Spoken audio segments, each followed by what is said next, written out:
সুপ্রভাত বন্ধুরা, তোমরা আশা করি সবাই খুব ভালো আছো। আমরা খুব ভালো আছি।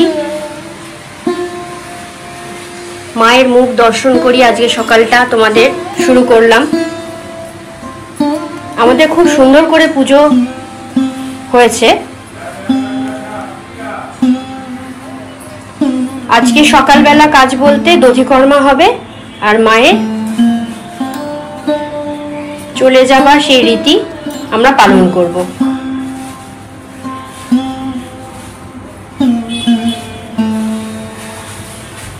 তোমরা যারা যারা মায়ের থেকে আশীর্বাদ নিতে চাও নিয়ে নাও। মা সবার ভালো করুন। মা আবার আসছে বছর ভালোভাবে আসুন, আবার আমাদের বাড়িতে সুন্দর করে পুজো হোক, তোমাদের সবাইকে যাতে দেখাতে পারি। তো বন্ধুরা, আমরা এখন বেরিয়েছি সকাল সকাল। একটু দরকারি কাজ আছে বলতে পাসপোর্ট অফিসে যাব। সৌমিক আর রিকনের রিনিউয়ালের ডেট আছে, আজকে অ্যাপয়েন্টমেন্ট, যেতেই হচ্ছে। বাড়িতে ঠাকুর আছে, এখন আমার মা আছে, শাশুড়ি মা আছেন, সব এনারাই দধিকর্মার সব প্রিপারেশন করে কমপ্লিট করে ঠাকুরমশাইয়ের সঙ্গে করে কমপ্লিট করে দেবে। আর আমরা বেরিয়ে পড়েছি, কারণ এটা তো আমাদের যেতেই হবে, ডেটটা আজকেই পড়ে গেছে, কিছু করার নেই। আমাদের সঙ্গে এই যে আমার মাসি শাশুড়ি নিয়ে নিয়েছি, আমরা বাগুইহাটির ওপর দিয়ে যাব, ওখানে মাসিকে নামিয়ে দেবো, কারণ মাসি বাড়ি তো ফিরতেও, আর বাসে বাসে করে গিয়ে কি হবে, আমরা তো ওই পথেই যাচ্ছি, তা মাসিকে তখন আমরা নামিয়ে দিয়ে সোজা বেরিয়ে যাবো। এই যে রিকন আছে এখানে, আর সামনে সৌমিক আর সানি গাড়ি চালাচ্ছে। চলো আমরা যাই।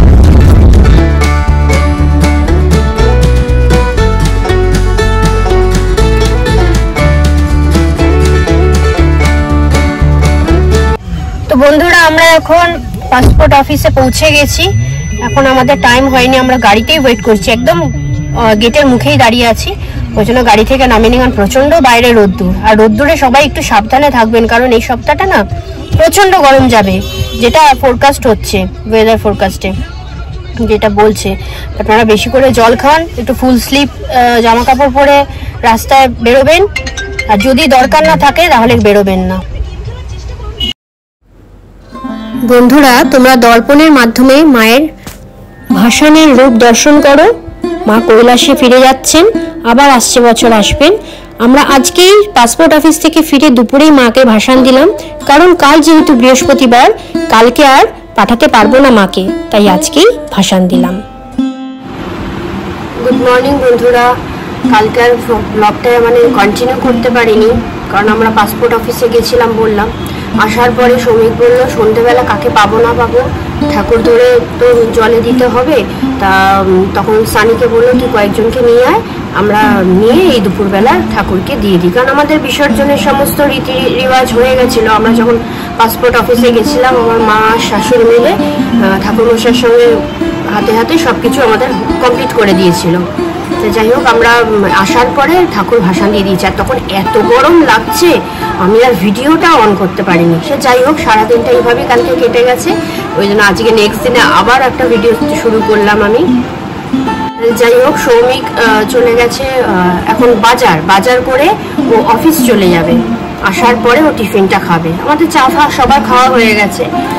আমাদের ছাদের সমস্ত প্যান্ডেল কমপ্লিট খোলা হয়ে গেছে, সবকিছু মোটামুটি পরিষ্কার, কিন্তু ঠাকুর যেখানে আমাদের বসেছিল ওইটুকুনি স্ট্রাকচার খালি বাকি আছে। ওই কৃষ্ণতা প্যান্ডেলের লোকেরা এসে ওরা ঠিক খুলে নিয়ে যাবে। ঘরদোর আমার একদম পরিষ্কার, কারণ আমার মা যতদিন আছে তো পরিষ্কার থাকবেই, আমাকে কিছু করতেই হয়নি। আজকেও রান্নার দায়িত্ব মানদীর ওপর। আমরা যে কজন আছি তো সেই কজন মানদীর কাছেই খাবো আজকে, মানদীর হাতের রান্না। আর আজকে থেকে হয়তো আশা করি কন্টিনিউ করবো আমি ভিডিওটা, পরপর দিতে থাকবো, কারণ আমাদের একটা বিশাল বড় হেডেক যেন মাথা থেকে নামলো। যতক্ষণ না পুজোটা কমপ্লিট হয় না, আমাদের খুব টেনশন থাকে মাথায়, যে সবাই ঠিক মতো প্রসাদ পেলো নাকি, ঠাকুরের পুজোটা ঠিক মতন হলো নাকি, এই সমস্ত কাজকর্ম আর কি। যাই হোক, আমরা তো বললাম এই পুজোটা আমাদের 2013 সাল থেকে শুরু হয়েছে।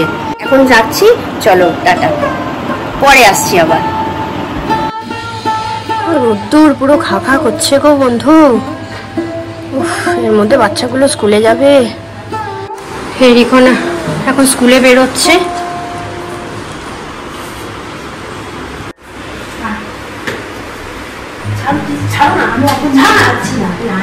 দিদা এই অবধি যাবে হয়তো।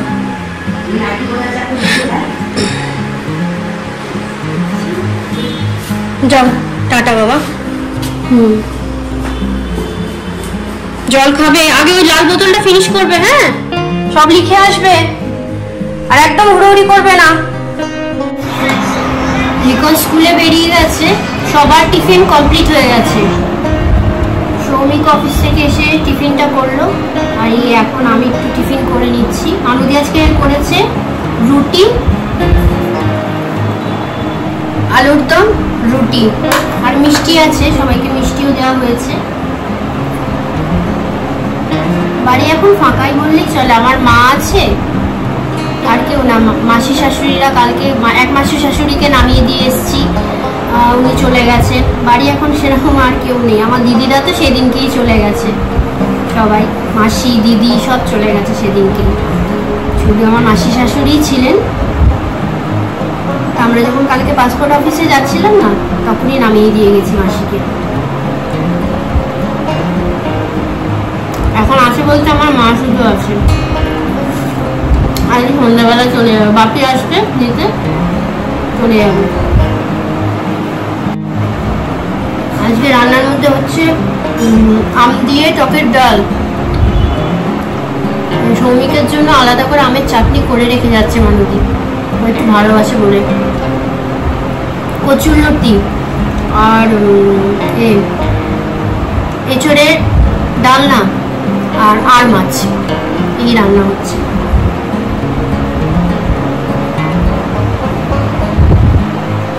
চলো খেয়ে নি, তারপরে যদি সময় পাই আবার ক্যামেরা অন করে তোমাদের কাছে আসবো, ঠিক আছে?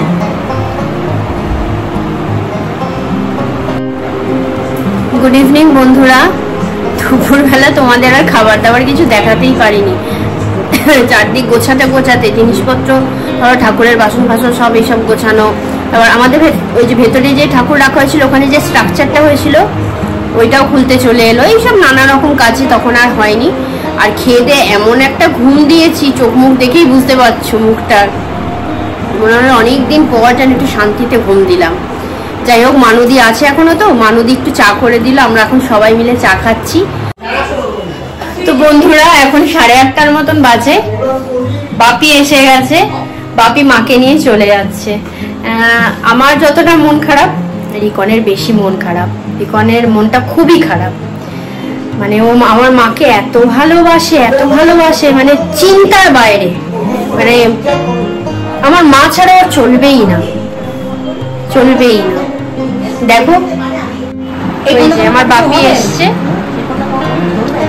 বাপি এসছে মাকে নিয়ে যাওয়ার জন্য। কি গো, আবার কবে আসবে? বন্ধুদের বলে যাও। আসবো, সময় পেলে আবার চলে আসবো। মা না হলে সত্যি হবে না। মা এত কাজ করে দেয়, গুছিয়ে দেয়। সব মায়েরা এরকমই হয়, মেয়েরা মা না হলে চলবে না। আর আমার বাপি মাকে পুরো ছেড়ে দেয়। বাপি, মাকে আবার নিয়ে চলে এসো কিন্তু। এসে থাকবে, এবার অন্যরকম খাওয়া দাওয়া হবে, ঠিক আছে? শনিবার করে চলে আসবে। এটা ঠিক কথাই, ঠিক আছে। মনের মতো রান্না হয়নি বলে। এই দেখো যাওয়ার সময় কি করছে, দেখো দুই কর্তা। এই দেখো, এই বললাম না, এরকম করে আমার মা, কি যে করে দেখো। তো বন্ধুরা এখন রাত 9:45 বাজে। আমার মা বাপি কিন্তু 8:30 সময় চলে গেছে। আর রিকন কোচিং ছিল, ও ওখান থেকে এসে একটুখানি পড়াশোনা করছিল।